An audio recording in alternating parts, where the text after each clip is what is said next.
increased the painful constriction of his bonds, without in the slightest degree ameliorating his condition, he resigned himself, with bitterest forebodings, to his fate.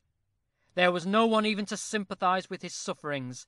Beside him lay the gory corpse of the ferryman, and, at a little distance, the scarcely more animate frame of the chief constable.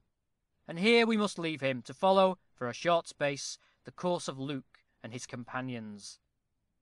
Concerning themselves little about their own steeds, the party took those which first offered, and embarking man and horse in the boat, soon pushed across the waters of the luculent Don.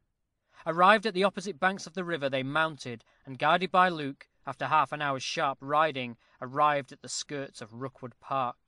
Entering this beautiful sylvan domain, they rode for some time silently among the trees, till they reached the knoll whence Luke had beheld the hall on the eventful night of the discovery of his mother's wedding ring.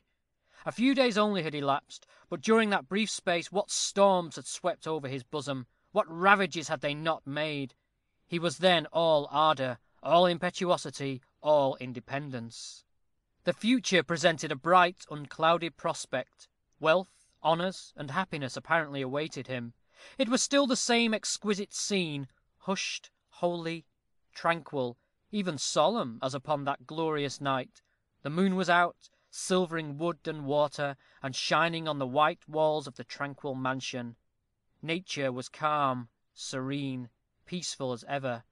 Beneath the trees he saw the bounding deer; upon the water, the misty wreaths of vapor. All was dreamy, delightful, soothing. All, save his heart. There was the conflict. There the change.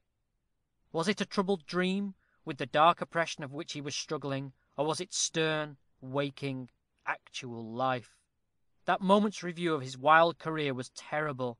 He saw to what extremes his ungovernable passions had hurried him. He saw their inevitable consequences.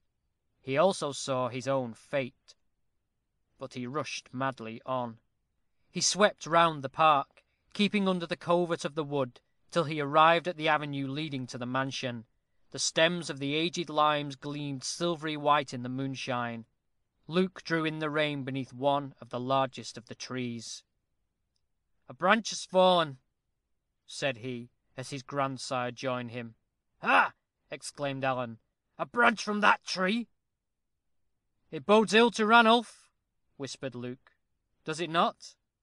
"Perchance," muttered Alan. "'Tis a vast bough." "We meet within an hour," said Luke, abruptly. "Within the tomb of our ancestry," replied Alan.